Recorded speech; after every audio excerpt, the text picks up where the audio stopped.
Após divergências dentro do governo, o Brasil enviou à cúpula do Mercosul uma sugestão de contraproposta para o acordo com a União Europeia. É a apuração do Daniel Rittner, diretor editorial em Brasília. E daqui a pouquinho também Lorival Santana traz a apuração sobre esse assunto aqui no Prime Time também. Dani, vou começar com você. Uma boa noite, que bom te ter aqui no Prime Time. Conta pra gente então quais foram essas divergências e a concretização da entrega dessa contraproposta. Carol, boa noite para você, para o Lorival, para quem nos acompanha.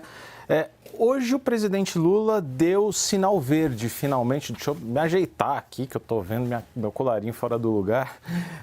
Hoje o presidente Lula deu sinal verde para o envio da sugestão brasileira de contraproposta do Mercosul para esse acordo com a União Europeia, que está fechado desde 2019, mas aí logo depois a União Europeia, vendo o desmatamento crescer, com algumas pressões internas também dos seus agricultores, exigiu compensações, exigências adicionais, compromissos ambientais adicionais em relação ao que havia inicialmente. Isso chegou depois de um tempo e agora os países do Mercosul fizeram um exercício interno ali para ver como vão responder a União Europeia e encaminhar essa negociação. Houve uma divergência grande dentro do governo para definir qual é o tipo de resposta. O presidente Lula tem insistido desde o início do seu mandato, já na campanha ele falava disso, de redefinir ali as exigências em torno de compras governamentais. Que é isso? É ter mais liberdade para adotar algum tipo de favorecimento às empresas domésticas, às empresas nacionais em concorrências do setor público. O acordo tem algumas restrições sobre isso é natural em todos os acordos de livre comércio e Lula quer rever. O governo teve algumas divisões, porque dizer, olha, a gente é contra as exigências de compras governamentais, isso tudo bem, mas quais exigências internamente, exatamente? Aí houve um racha interno no governo. De um lado, Ministério do Planejamento, MIDIC, Desenvolvimento, Agricultura, sendo um pouco mais flexíveis, querendo dizer, assim, olha, é preciso rever um ajuste ou outro, mas podemos seguir adiante. E, de outro lado, uma posição mais dura ali dos chamados mais protecionistas, que eram Itamaraty, Ministério da Gestão e Inovação, Ministério de Ciência e Tecnologia. Esses foram um pouco mais duros nos termos do acordo. Bom, o documento foi fechado, sugestão brasileira, encaminhado nesta tarde para Argentina, Uruguai e Paraguai. Esses países do Mercosul vão fazer um exercício interno nas próximas semanas para, enfim, mandar uma resposta para a União Europeia. A grande questão é se, a partir daí, vamos ter uma negociação de fato, vamos levar adiante esse acordo ou não, porque os dois lados têm demandas internas muito grandes, resistências, governos que querem um pouco mais, governos que querem menos. Vai ser um belo exercício de negociação por aí. O Lorival, também tem apuração sobre esse assunto. A entrega desse rascunho consegue acalmar os ânimos no Mercosul, Lorival? Bem, existiu um problema de timing aí, porque na segunda e na terça-feira tem a cúpula da Comunidade dos Estados Latino-Americanos e Caribe com a União Europeia.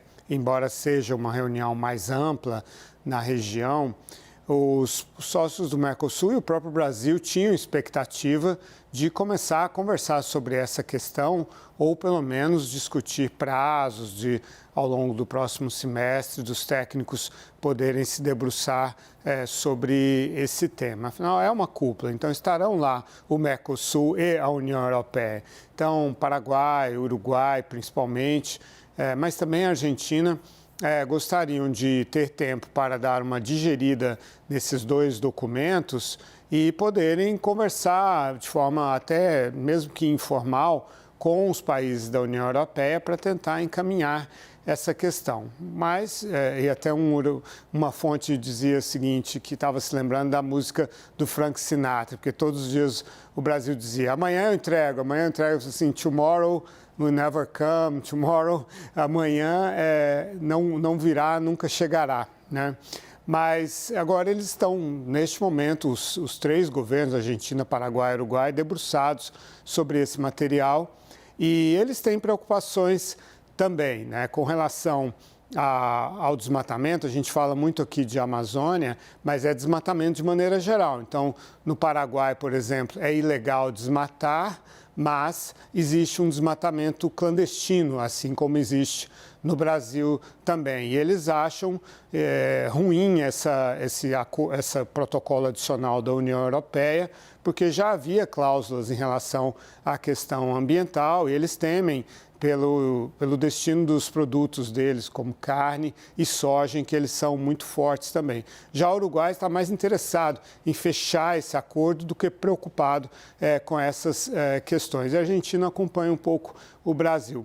Com relação às compras governamentais, a ênfase do Brasil é muito grande na saúde, né? Eles tiveram todo o mundo inteiro teve a experiência com os insumos para as vacinas, né? E que só se falava nisso naquele momento, que estavam muito concentrada a produção em China e Índia. E o Brasil quer ter espaço para poder estimular a produção nacional desses insumos com compras governamentais. E vem também a questão do offset, que é a possibilidade de compensações pelas compras de outros países, né? Então, seja transferência de tecnologia ou coeficiente de tecnologia estrangeira e nacional e assim por diante.